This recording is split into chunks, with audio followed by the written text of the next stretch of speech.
গত ভিডিওতে আমরা ডিগ্রি ভর্তি নিয়ে বেশ ভালো রেসপন্স পেয়েছিলাম, তাই আজকে তোমাদেরকে জানাবো ডিগ্রি ভর্তির বেসিক কিছু গুরুত্বপূর্ণ তথ্য যেটা অনেক শিক্ষার্থী জানা দরকার।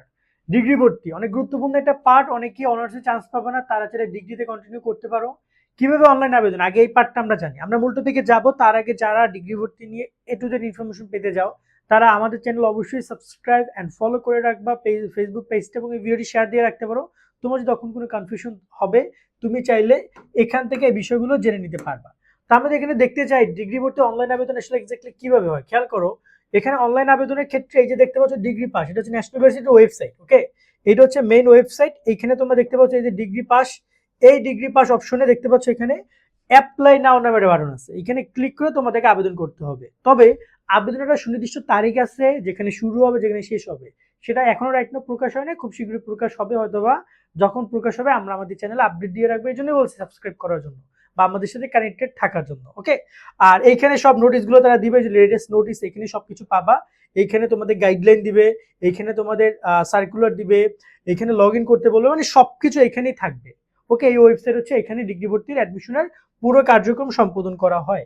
এর পরবর্তী আমরা জানবো ডিগ্রি ভর্তিতে কয়টি কোর্স আছে এবং কি কি। একটু খেয়াল করে দেখো এই কোর্সগুলোতে এখানে তোমরা দেখো যে তোমাদের কয়টি কোর্স আছে। এখানে কোর্স আছে, ধরুন যে প্রথমে রয়েছে ব্যাচেলর অফ আর্টস, হয়তোবা খুব ভালোভাবে দেখা যাচ্ছে না যেহেতু একটা স্ক্রিনশট, এটা তোমরা গাইডলাইন সেকশনে পেয়ে যাবে। এই যে ডিগ্রি ভর্তি পুরো জিনিসটাকে বলা হয় পাস কোর্স, মনে রাখবে এটাকে বলা হয় কি পাস কোর্স, আর অনার্সকে বলা হয় সম্মান। তো এই যে পাস কোর্স, এটা আবার কনফিউজ হয় না যে পাস কি। পাস হচ্ছে ডিগ্রি ভর্তি 3 বছরের মেয়াদে যে কোর্সটাকে পাস কোর্স বলা হয়, এটা বলে স্নাতক পাস। আর অনার্সকে বলা হয় স্নাতক সম্মান 4 বছরের। তো এখানে রয়েছে ব্যাচেলর অফ আর্টস, এটাকে বলা হয় সংক্ষেপে বিএ। এরপর রয়েছে ব্যাচেলর অফ সায়েন্স বিএসসি। এরপর রয়েছে ব্যাচেলর অফ মিউজিক, আর রয়েছে বি মিউজিক, আর রয়েছে বিশেষায়িত গার্হস্থ্য অর্থনীতি, যেটাকে বলা হয় নর্মালি কোনো কিছু বলে না। আর রয়েছে এই পেছনে রয়েছে bachelor of social science BSS, bachelor of business studies BBS. Okay, এটাকে বলা হয়, ওইখানে বলা হয় বিবিএ, আর এখানে বলা হয় বিবিএস। সো ওভারঅল এই ডিপার্টমেন্ট রয়েছে। এখানে সবচেয়ে গুরুত্বপূর্ণ যে বিষয়টা, যে কোন ডিপার্টমেন্টগুলো সবচেয়ে বেশি কাজের, নর্মালি এইটা হচ্ছে সবাই ভর্তি হয়। এই সায়েন্সে স্টুডেন্ট সায়েন্সে ভর্তি হয়। এখানে রয়েছে সয়েল সায়েন্স, এখানে সোশ্যাল সায়েন্স, এটা মূলত মানবিকের, এবং এটা কমার্সের। এই চারটা যে প্রোগ্রাম, এইটাই সবচেয়ে বেশি ইম্পর্টেন্ট, এবং বিভিন্ন কলেজে এই প্রোগ্রামগুলো চালু আছে। আর বাকিগুলো একটা স্পেশাল প্রোগ্রাম, বাট এই চারটা কিন্তু বিএ, বিএসসি, বিএসএস আর বিবিএস। ওকে, এই টোটাল 4টা প্রোগ্রাম। তবে এখানে কিছু পয়েন্টের বিষয় আছে, এখানে কিছু ক্রাইটেরিয়ার বিষয় আছে। সেটা কেমন, যে এই যে বিএ যে সাবজেক্ট, এখানে মানবিকের শিক্ষার্থীরা সবচেয়ে বেশি সুযোগ পাবে। কারা? মানবিক। ওকে, আর যারা রয়েছে এই যে বিএসসি, এখানে সায়েন্সের শিক্ষার্থীরা বেশি সুযোগ পাবে, বিজ্ঞানের। আর যারা রয়েছে এখানে সোশ্যাল সায়েন্স, এখানেও মানবিকের শিক্ষার্থীরা বেশি সুযোগ পাবে। এইখানে যারা রয়েছে এখানে কমার্সের শিক্ষার্থীরা সুযোগ পাবে। তো আবেদনের ক্ষেত্রে সবাই আবেদন করতে পারবে, শুধুমাত্র এই সায়েন্সটা বাদে। সায়েন্সেরটা শুধু সায়েন্সের শিক্ষার্থী অ্যাপ্লাই করতে পারবে, আর বাকি যে তিনটা রয়েছে, 3টা শিক্ষার্থীরা 3 জায়গায় আদান প্রদান করতে পারবে, আর সায়েন্সের শিক্ষার্থীরা সব জায়গায় আবেদন করতে পারবে। এরকম বেশ কিছু ক্রাইটেরিয়া রয়েছে। ওকে, এরপরে আমরা একটু দেখি যে পরবর্তী বিষয়টা, সেটা হচ্ছে যে তোমাদের আবেদন যোগ্যতা। এটা খুবই গুরুত্বপূর্ণ কোশ্চেন, অনেক শিক্ষার্থী আমাদেরকে করো। আবেদন যোগ্যতাটা একটু জেনে নাও।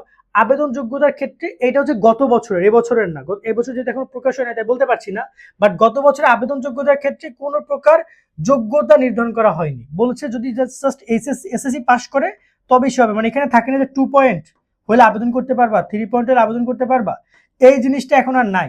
এখন জাস্ট পাস করলে তুমি আবেদন করতে পারবা। এসএসসির ক্ষেত্রেও তাই। খেয়াল করে দেখ, এখানে কোনো ন্যূনতম যোগ্যতা নেই, এখানে তুমি ডিরেক্টলি পাস করতে পারলে আবেদন, মানে এসএসসি সমমান উত্তীর্ণ হতে পারলেই আবেদন। এই যে ন্যূনতম যোগ্যতা হিসেবে বলে দিয়েছে, ন্যূনতম যোগ্যতা। ওকে, আর তার সাথে এখানে তবে একটা ন্যূনতম যোগ্যতা ক্ষেত্রে সালের ক্রাইটেরিয়া তারা বলেছে। সেটা কি? সেটা হচ্ছে, এটা হচ্ছে গত বছরের, এটা হচ্ছে গত বছরের হিসাবে 20, 21, 22কে তারা অ্যালাউ করেছে এসএসসিতে। আমি এই বছরটা লিখে দিচ্ছি এখানে, আর এটা করেছে তোমার 22, 23, 24। আর এই বছর কি হইতে পারে সেটা আমি একটু তোমাদেরকে এখানে বলে দিই, খেয়াল করো। এই বছর এইটা হবে 2021, 2022 আর 2023। যারা এই সালগুলোতে এসএসসি দিয়েছো, যারা এই সালগুলোতে এসএসসি দিয়েছো তারা এবার অ্যাপ্লাই করতে পারবা। আর এসএসসির ক্ষেত্রে হবে 2023, 2024 আর 2025। এই সালগুলোতে যারা এসএসসি পরীক্ষা দিয়েছো তারা অ্যাপ্লাই করতে পারবা। মূলত 3 বছর পর্যন্ত তারা অ্যালাউ করে, 3rd টাইম পর্যন্ত। ওকে, যেটা এসএসসির এইটা হইতে হবে, এইচএসসি এইটা হইতে হবে, তবেই তোমরা অ্যাপ্লাই করতে পারবা। আশা করি এই ব্যাপারটা ক্লিয়ার হয়েছে তোমরা। এরপর যদি আরো কোনো ডাউট থাকে কমেন্ট সেকশনে অবশ্যই খোলা থাকবে তোমাদের জন্য। এরপর আরেকটা গুরুত্বপূর্ণ কোশ্চেন হচ্ছে যে কিভাবে তোমাদেরকে কলেজ সিলেক্ট করবে। এটা খেয়াল করে দেখো, কলেজ সিলেকশনের ক্ষেত্রে তোমার এখানে যে এসএসসি এর যে রোল আছে, এসএসসি থেকে তোমাদেরকে এখানে 40% নিবে, এইচএসসি থেকে 60% নিবে। এই যে 40-60% যেটা দেখতে পাচ্ছ না, এই 40 এবং 60%-এর উপর নির্ভর করে তোমাদের রেজাল্ট হবে, সেখান থেকে তোমাদেরকে তারা গ্রহণ করবে। ধরো না এসএসসি থেকে ছিল তোমার 3, আইসি ছিল মানে 2-3 ছিল, তো তুমি 5 পয়েন্ট পাইছো এখানে। তো তোমার জিপিএ 5 থাকে, যদি দেখা গেল এসএসসি তেও জিপিএ 5, এখানেও জিপিএ 5, তাহলে তোমরা এভাবে ধরবে। আবার দেখা গেল তোমার এসএসসি তে জিপিএ 5, দেখতে পাচ্ছ এসএসসি জিপিএ 5, এইচএসসি ছিল 4.28, এই 4.28 এর যদি 60% করে তাহলে দাঁড়ায় হচ্ছে 3.88। তো টোটাল তোমার তাহলে কত পয়েন্ট হচ্ছে 4.88। এইভাবে তোমাদেরকে মেধাক্রম নির্ধারণ করবে। তো যে এরকমের 5 পাবে তাকে দেবে 1 নম্বর, যে 4.88 পাবে সে পাবে 2 নম্বর, এভাবে করে করে নিচের দিকে যাবে। যার যত ভালো রেজাল্ট সে তত ভালো কলেজ ভালো সাবজেক্ট পাওয়ার দাবিদার আবেদনের পরিপ্রেক্ষিতে। আবেদন না করলে তার কেউ শুধু শুধু তোমাকে দিবে না।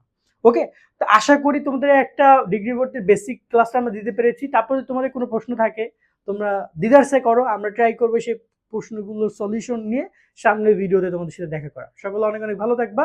আল্লাহ হাফেজ।